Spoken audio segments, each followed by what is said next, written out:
শ্বশুরবাড়ির উপর নানাভাবে অত্যাচারের নির্যাতন হচ্ছে, তাই মিসেস বোস আপনার কথা বলেছে। তা কতদিন থেকে নির্যাতন হচ্ছে? এই বিয়ের কয়েক মাস পর থেকে। তাই তো সীমা? চুপ করে দিদি, নির্যাতন মানে কি ধরনের নির্যাতন? মারধর করে? না না, তবে রাত দিন খাটায়? রাত দিন মানে রাত দিনই তো, একেবারে কাজের লোকের মতন খাটায়, তার উপর অভদ্র ব্যবহার, ঠেস দিয়ে কথা। দিদি তুই গোপন করলে কি হয়? না, গোপন করবেন না, জেনে রাখবেন নির্যাতনের কিন্তু এসবই প্রথম ধাপ।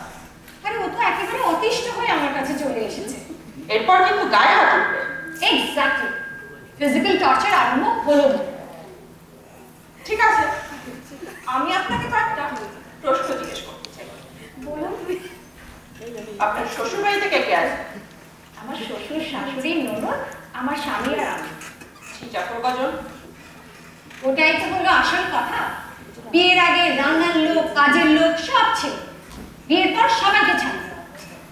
ওরা ট্রিক্স করে নির্যাতনের এই ক্ষেত্রটা তৈরি করছে। এই নির্যাতন আস্তে আস্তে বাড়তে থাকবে আর একদিন একটা চূড়ান্ত পরিণতি ঘটে যাবে। ইয়েস, আর সেই জন্যই তো এদেরকে আপনার কাছে নিয়ে এসেছি। ঠিক বলেছেন, তাই আমাদের সমিতি ঠিক করেছে বিয়ের পূর্বেই প্রতিটি মেয়েকে কারাটে শিক্ষা দেওয়া হবে। আচ্ছা, দেশের সরকারি নির্যাতন রুখতে কি করছে? সরকার সরকার আর কি করবে? সে তো আইন করে দিয়েই খেলা শুরু। প্রকারান্তে সরকার নিজেই নারী নির্যাতন করে চলছে। কিভাবে? কানা তো কি দেখতে পাচ্ছেন তো, মেয়েদের সুখ স্বাচ্ছন্দ্যের উপর সরকার কতটা উদাসীন। মেয়েদের আসল যে জিনিস প্রসাধন, সেই প্রসাধনী সামগ্রী মানে কসমেটিক্স গুডসের উপর যেভাবে ট্যাক্স বসিয়ে চলেছে, একটা সামান্য ভালো লিপস্টিক কিনতে যান, তার দামই 500 টাকা। তা যা বলেছে। ঠিক আছে, আমার কাছে যখন চলে এসেছে, ব্যবস্থা একটা নিশ্চয়ই হবে। মনে হচ্ছে আত্মরক্ষার সাথে আপনাকে আজ থেকেই কাজের প্রশিক্ষণটা শুরু করে দিতে হবে। না মানে দেখুন, আমি বলছিলাম আমার মায়ের জন্য অনেকখানি দায়ী। মা যদি আমার ব্যাপারে মাথা না ঘামাতো, মানে অনধিকার চর্চা না করতো, নিজের মেয়ের ভালোর জন্য কথা বলাটাকে তুই অনধিকার চর্চা বলিস? তুই কি রে সীমা? এটা কিন্তু আপনি ঠিক বলছেন না। শ্বশুর বাড়িতে মেয়ের উপরে চর্চা হবে আর মা বুঝে সহ্য করবে? ওসব কিন্তু সরল আর দুর্বল মেয়েদের লোক। ওকে আপনার কাছে এনেছি, আপনি ওকে একটু প্লিজ। এই নারী প্রগতির দিনে কোনো নারীকে আর অসহায়ের মতো করতে দেওয়া চলবে না। তারা শুধু আত্মরক্ষাই না, পিঠে পিঠ লাগিয়ে যুদ্ধ করে চলবে। আমি বলছিলাম আর কয়েকটা দিন দেখে দেখ সীমা, ভবিষ্যতে বিপদে পড়লে আমার আর কোনো হেল্প কিন্তু পাবো, এটা তুই জেনে রাখিস। আচ্ছা, নিজে প্রস্তুত থাকতে আপত্তি কি? ঠিক আছে, আপনারা সকলেই যখন বলছেন তাহলে ভর্তি হয়ে যান।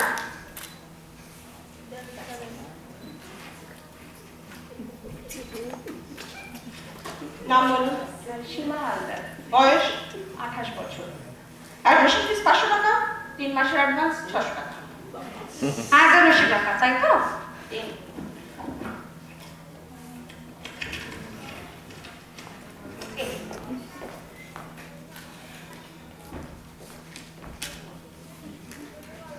কাল থেকে রোজ বিকেল 5টা আমাকে এখানে আসতে হবে।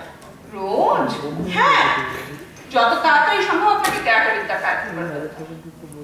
আজ প্রথম দিন, তেমন কিছু করা হবে না। শুধু ক্যারাটে গুরু ব্রুসলি শরণে তাকে তার ভঙ্গিমায় শ্রদ্ধা নিবেদন করুন। আসুন, যা আসুন।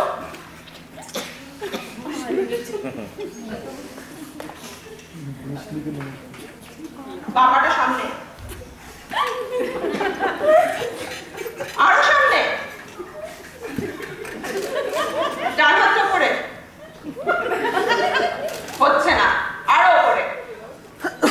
এবার মুখটা আক্রোশে বিকৃত করুন।